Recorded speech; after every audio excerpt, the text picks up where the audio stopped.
What's up everyone, welcome back to another video. Today we'll be looking at The Haunted Harp by Christine Duncan.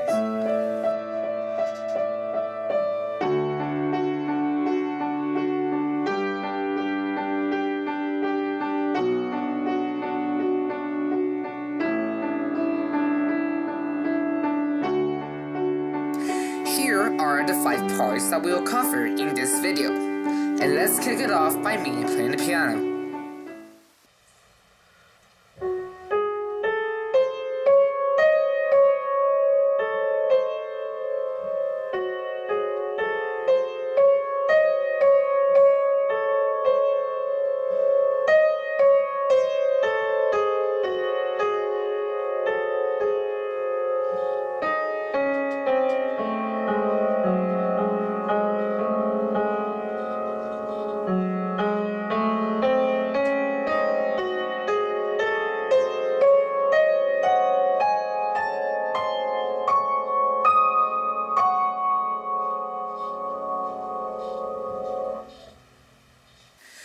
Alright, we will start off with dynamics.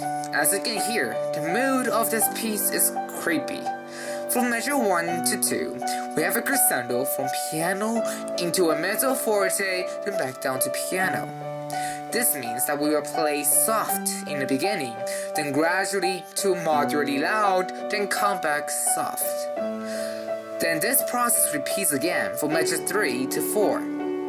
Then we have a forte and a diminuendo. So from measure 5 to 8, this means that we play it loud then quiet. From measure 9 to the end, we have a crescendo. This means that we'll play it louder gradually. Notice that you should start slowing down at the second last measure because of ritardando written on the music. So just to recap, we started off soft, then gradually moderately loud, then come back to soft for the first 2 measures. Then the same process repeats for measure 3 and 4. Now we will start off loud and quiet down from measure 5 to 8. And finally we'll gradually play it louder for the last 4 measures. And don't forget to slow down at the second last measure. Time for time signatures and other goodies. This piece is very challenging because of all the sharps and the flats. If you pay attention, notice how the entire piece is mostly on treble clefs. This means that you must raise your nose in the treble clef. Now pay close attention to the words below the first measure. It reads, hold down 10 damper pedals throughout. What this means is that you will press down your rightmost pedal and hold it until the piece is finished. Do not release it midway. Now take a look at the time signature. See how this piece is constructed on a 6/4 time signature? This means that the piece is based on 6 quarter notes in a measure. And finally, as this is a haunted harp, you have to play it creepily.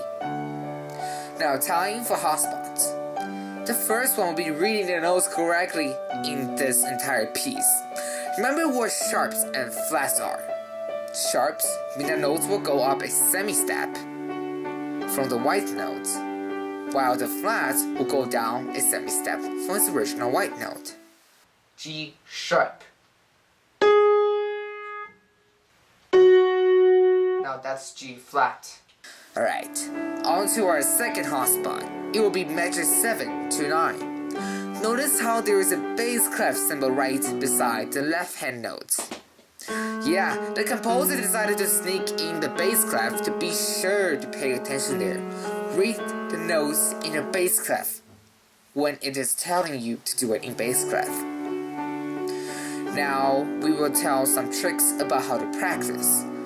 As always, start it off slowly and practice each measure hand separately. Be sure to be careful in this piece because it is extremely tricky. Somewhere around 50 beats per minute for quarter notes will be fine. If you mess up anywhere around, do not skip ahead, but actually stop and learn that part.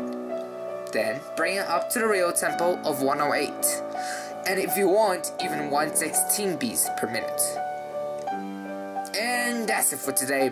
If you enjoyed this video or helped, drop a like and comment below. Be sure to comment and email me any suggestions or questions. The email will be down in the description.